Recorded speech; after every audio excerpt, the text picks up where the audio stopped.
Everyone, welcome back to my channel. This is Padho Guru. और ये हमारा लास्ट टॉपिक तो नहीं है, बट मैं लास्ट वीडियो बना रही हूँ इस टॉपिक पे, विच इज़ लेसन नंबर 5। इसके न्यूमेरिकल्स मैंने सुबह ही दे दिए थे। अगर किसी ने न्यूमेरिकल्स नहीं देखे तो वो सुबह वाली मतलब आप प्लीज़ जाके देख लीजिए, न्यूमेरिकल मैं दे चुकी हूँ।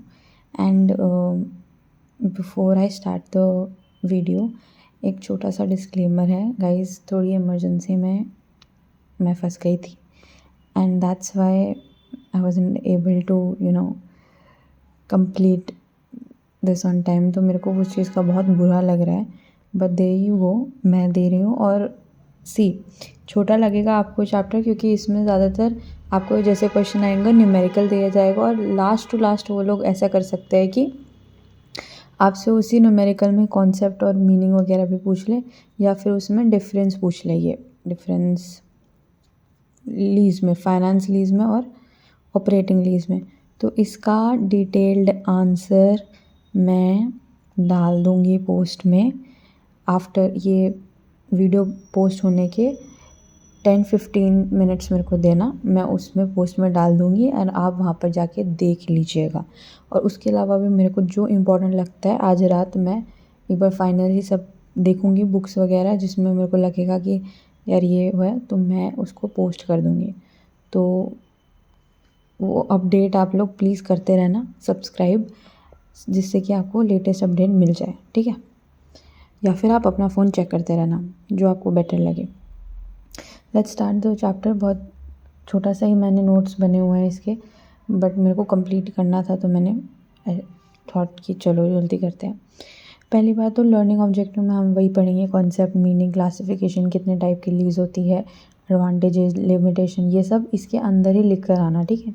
कॉन्सेप्ट ऑफ हायर परचेज़ क्या होता है, और डिफ्रेंशिएट क्या होता है लीजिंग में और हायर परचेज़ में। Introduction. From a financial perspective, assets are acquired to generate cash flow and support business operation.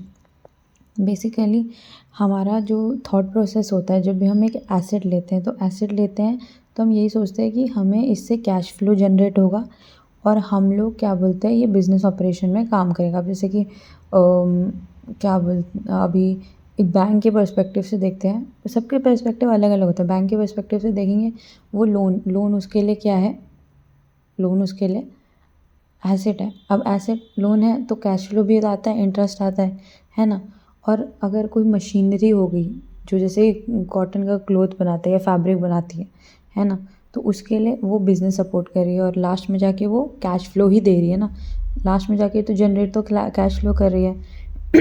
तो फाइनेंशियल पर्सपेक्टिव से एसेट हमें इस दो चीज़ों के लिए रिक्वायर होता है, ठीक है। Merely owning asset is less important than efficiently using asset.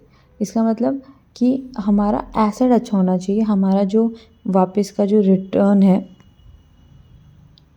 ना, जो वापस आ रहा है वो अच्छा होना चाहिए, रादर दैन हमें हमारे पास एसेट है कि नहीं, मतलब हम ओनर है कि नहीं, वो इम्पोर्टेंट नहीं है। और business can finance asset acquisition through, कैसे हो सकता है, इक्विटी से ले लें, मतलब अपना पैसा लगाए ले लें, डेट से ले लें, बोरो करें, डेट फाइनेंसिंग हो, या फिर कॉम्बिनेशन इक्विटी या डेट के कॉम्बिनेशन से। Leasing provides an alternative method of financing asset. Leasing एक ऑल्टरनेटिव मेथड है ऑफ फाइनेंसिंग एन एसेट। अब लीजिंग इज कंसिडर एज एक फाइनेंशियल डिसीजन है। आप बोरो भी कर सकते हो, इट्स योर डिसीजन। ये कहीं फिट नहीं बैठता कि इस सिचुएशन में तो आपको लीज ही करना पड़ेगा। इट्स अ डिसीजन, वो डिपेंड करता है हर एक अलग अलग इंसान पे, ठीक है। एंड फाइनेंशियल अरेंजमेंट पे, क्या अरेंजमेंट है, क्या पता बोरोइंग उस टाइम पे ज़्यादा महंगी पड़ रही हो, तो वो डिपेंड करता है क्या अरेंजमेंट है और क्या आपका डिसीजन है। Finance manager must decide whether an asset, क्या हमें उसको परचेज़ करना है, मतलब इक्विटी से करना है, या हमें बोरोड चाहिए, या हम लोग borrowed in the sense loan लिया हम लोगों ने फिर ख़रीदा, या फिर हम लोगों को उसको लीज़ पे लेना है। लीज़ मतलब आगे हम मतलब समझेंगे, वैसे रेंट पे लेना है। Understanding leasing is essential before comparing it. पहले लीज समझेंगे, देन हम कंपेयर करेंगे लोन फाइनेंसिंग में और हायर परचेज में, ठीक है। अब हम लोग कॉन्सेप्ट पढ़ते हैं लीजिंग का। Leasing is an contractual agreement, एक एग्रीमेंट बनता है दो लोगों के बीच में, एक लेजर और एक लेजी, मैं एक बार ना यहाँ लिख लूँ एक बार फिर से ऐसे, और ये हो गया अपना सी। ठीक है, ठीक है। अब जो लेज़र है, ये जो बंदा है इसके पास एसेट है, ये मेरे को लिखना नहीं चाहिए, ओनर है। ठीक है, और ये इसको नीड है, क्या है, इसको नीड है। ठीक है, तो जो ओनर है वो अपना एसेट इसको देगा, एसेट, जो लेज़र है वो अपना एसेट इसको देगा। इसके बदले में लेज़ी जो है वो पेमेंट देगा। पेमेंट मंथली हो सकती है, क्वार्टरली हो सकती है, एनुअली हो सकती है, जिस वे में वाओ। ठीक है, लेज़र कौन होता है, जो लीगल ओनर है एसेट का, और जो ग्रांट करता है राइट टू यूज़, ये बोलता है कि मेरे एसेट यूज़ कर सकते हो आप उसको राइट दिया। लेज़ी कौन होता है, जो एसेट यूज़ करता है and page the periodic lease rentals. ठीक है, लेज़ी रेंटल्स मंथली हो सकती है, ये सब मैंने बता दिया। ओनरशिप ऑफ द एसेट किसके पास ही रहती है, लेज़र के पास ही रहती है ownership at the end of lazy period. या दो चीज़ें कर सकते हैं, ठीक है, जब एंड, ये इंपॉर्टेंट पॉइंट है, दो चीज़ें कर सकते हैं जब लीज पीरियड ख़त्म, क्या बोलते हैं, पीरियड ख़त्म होता है। या तो हम एसेट वापस दे दें, ठीक है, आपने वापस दे दिया एसेट, या फिर हम लोग उसको पूरा का पूरा ख़रीद लें। कैसे, जो डिप्रिसिएशन वगैरह जो मतलब वैल्यू जो बच जाएगी ना, पूरे उसमें नहीं आएगी मशीनरी, ये तो पहले ही ख़रीद लेते। क्यों, सॉरी गाइस, ये हाँ जी, तो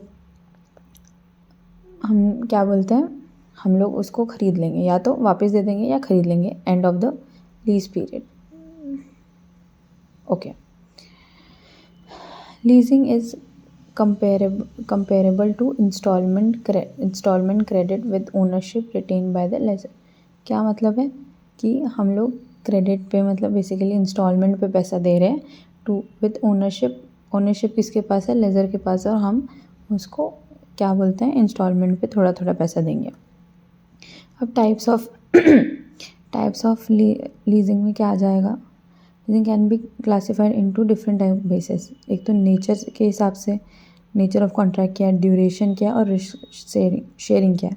एक आ जाते हैं ऑपरेटिंग। ऑपरेटिंग बेसिकली क्या होता है कि आपने एक शॉर्ट टर्म के लिए दिया है और उसके बाद वो आपको पेमेंट देगा और फिर पीरियड ख़त्म हो जाएगा, वो आपको वापस दे देगा। ठीक है, इसमें शॉर्ट टर्म का है, जो एसेट की वैल्यू, एसेट की लाइफ है, जिस लाइफ में के बाद वो ज़ीरो हो जाएगी उसकी वैल्यू, उससे पहले ही लीज पीरियड ख़त्म हो जाता है। और लेज़र को क्या बेयर करना पड़ता है, मेंटेनेंस रिस्क भी बेयर करना पड़ता है, इंश्योरेंस रिस्क भी, मतलब बाई चांस 5 साल के लीज पे दिया, 5 साल बाद वो टेक्नोलॉजी ही ख़त्म हो जाए या वो यूज़ की नहीं है, तो वो भी रिस्क किसको, लेज़र को, क्योंकि ओनरशिप तो उसी की है, एसेट उसी की है, तो सब कुछ डेप्रिसिएशन सब कुछ इसको ही वो करना पड़ेगा। Finance lease on the other hand क्या होती है, ये लॉन्ग टर्म होती है, ज़्यादातर क्या होता है, एसेट की लाइफ मेजॉरिटी कवर कर लेती है। और लेज़ी है वो बेयर मेंटेनेंस कॉस्ट बेयर करता है और रिस्क भी बेयर करता है। ठीक है, फिर सेल एंड लीज बैक क्या होता है, इससे क्या है, आप एसेट सोल्ड, पहले आपके पास ही है एसेट, फिर आप वो एसेट सोल्ड करोगे, सेल करोगे किसी और को, और फिर वो बंदा फिर आपको वापस ही वो लीज पे दे देगा। ठीक है, इससे क्या होता है, raise immediate funds and retain asset usage.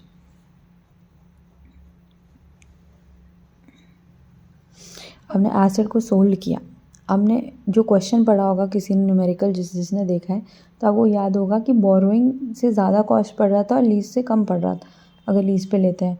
तो अब अगर एसेट को हमने बेचा तो इसका मतलब हमारे पास ज़्यादा पैसा आया, और उसके बाद फिर से वही एसेट को हमने लीज पे ले लिया तो उसका हमने कम पैसा दिया, तो जो बीच का गैप है वो हम लोगों ने कमा लिया ना, तो इसे कहते हैं lease and sale back. Advantage क्या है, कंजर्व्स कैपिटल। ठीक है, कोई भी बड़ा लार्ज इनिशियल इन्वेस्टमेंट आपको रिक्वायर्ड नहीं है। ठीक है, लिक्विडिटी पोजीशन ऑफ फर्म, क्या बोलते हैं लिक्विडिटी, क्यों, क्योंकि एसेट हमारा फंसी हुई चीज़ है, वो लिक्विड नहीं, वो इलिक्विड है।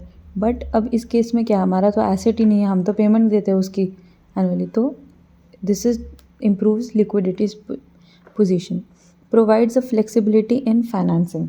ठीक है, फाइनेंसिंग में फ्लेक्सिबिलिटी देता है, आप और भी चीज़ें कर सकते हो अपने वो बचे हुए पैसे से। जस्ट अ सेकेंड गाइज, मैं चार्जिंग पे लगा लूँ। फिर आ जाता है अवॉइड, एक मिनट, स्ट्रिंजेंट लोन कंडीशंस। अब बोरोइंग से क्या होता है, एक बर्डन अलग से पड़ जाता है। इट्स नॉट लोन पे लेना, इट्स रेंट पे लेना। तो वो कंडीशंस वगैरह जो होते हैं लोन की,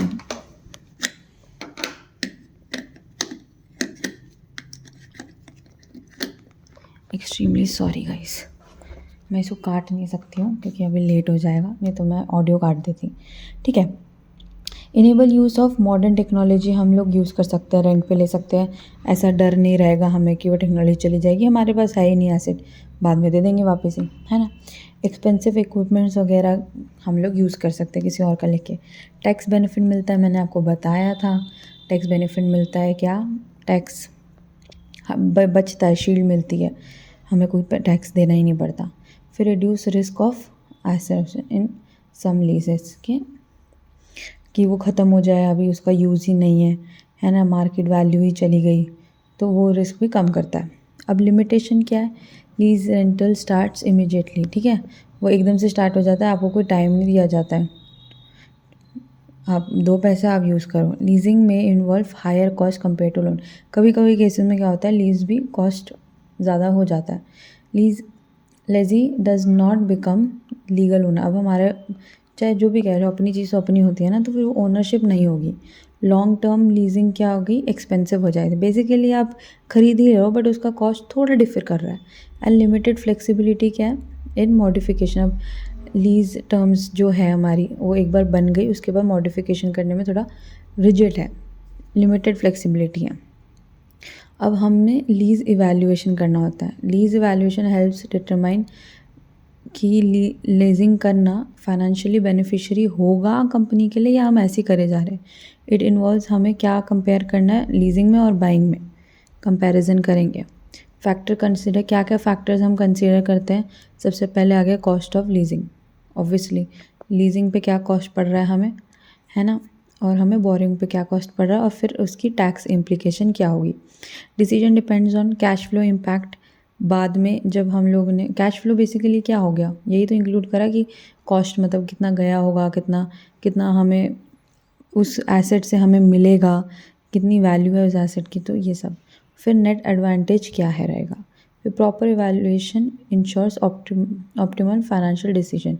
फिर इससे क्या होता है, हम लोग एक ढंग का फाइनेंशियल डिसीजन ले सकते हैं। अब हायर परचेज का कॉन्सेप्ट पढ़े।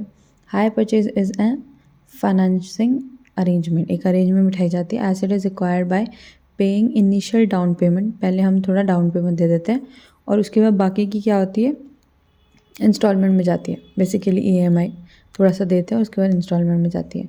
ओनरशिप क्या है, तभी ट्रांसफ़र होगी जब फाइनल इंस्टॉलमेंट हो जाएगी।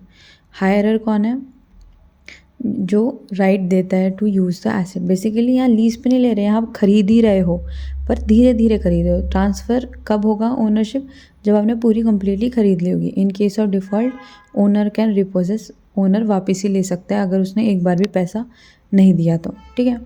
डिफरेंस बिटवीन इन दोनों के बीच में डिफरेंस क्या है, ओनरशिप हायर परचेज़ की ट्रांसफ़र होती है लास्ट इंस्टॉलमेंट में, और लीजिंग की लेज़र के पास रहती है।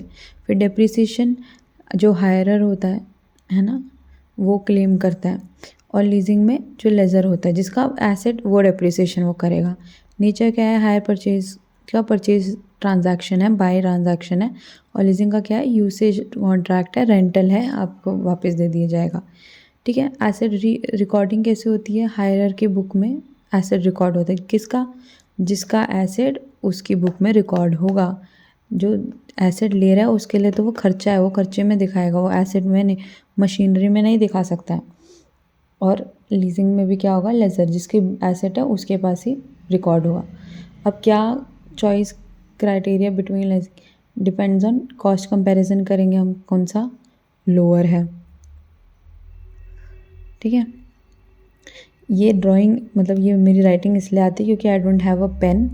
मैंने बताया ना, I have just started teaching online, so थोड़ा दिक्कतें आ जाती है। एंड मैं तब भी बहुत ग्रेटफुल हूँ। I have seen all the comments. मैं रिप्लाई नहीं कर पाती हूँ, but I am so grateful for you guys and I hope मैंने हेल्प किया हो जितना भी कर सकती थी मैं। And extremely sorry and I want you to, आप लोग आओ कल एग्ज़ाम दे के, and I want you to comment कि आपका एग्ज़ाम कैसा गया या आपको कोई डाउट हो तो जो भी है जैसा गया, आई मेक श्योर कि अगली बार से ऐसा ना हो, ठीक है। कैश फ्लो अवेलेबिलिटी, हमारे पास कैश है, कैसा सीन रहेगा उसका अवेलेबल होना भी बहुत इंपॉर्टेंट है। Leasing preferred when capital conservation is important. जब कैपिटल कंजर्वेशन मतलब आपको कैपिटल चाहिए, आपको संभाल के रखना है कैपिटल, आपके लिए वो इम्पॉर्टेंट है, तब लीज़ पे लेना इज़ मच प्रेफर्ड। और हायर परचेज का प्रेफर्ड है जब ओनरशिप चाहिए आपको चाहते हो कि एसेट मेरी हो जाए। क्या अदर फैक्टर्स, टैक्स बेनिफिट वगैरह देख लो, एसेट लाइफ देख लो, ठीक है, रिस्क वगैरह देख लो, तो ये भी और सारे फैक्टर्स हैं। Summary, leasing and hire purchase are important. दोनों एसेट फाइनेंसिंग मेथड्स हैं। लीजिंग किस पे, यूसेज पे वो करती है फोकस। हायर परचेज ओनरशिप पे करता है after payment, and proper evaluation helps choose the most suitable financing option. Both plays a significant role in financial management and capital budgeting decision. Guys यहाँ पर ये नोट्स ख़त्म होते हैं। आई नो बहुत छोटे नोट्स आपको लग रहा होगा कि, बट ट्रस्ट मी, अगर इम्पोर्टेंट होगा आप प्लीज़ पोस्ट में देखते रहना, मैं आपको भेज दूँगी। मैं बुक एक बार चेक कर लेती हूँ, कोई टॉपिक अगर रह रहा हो तो मैं उसमें उधर भेज दूँगी, ठीक है। And that's it for this video and the whole subject guys. It's been a very tiring journey. Not tiring, I'm happy. I'm actually very happy. Yeah. Okay. I'll improve, you all improve, and that's it. Thank you. Thank you so much for supporting and everything. And I'll see you. All the best. All the best. Yes. Best of luck, everyone. You can do it. बिल्कुल मस्त smooth paper कर कराना। Okay जी, bye. ओ Padho Guru. Bye bye.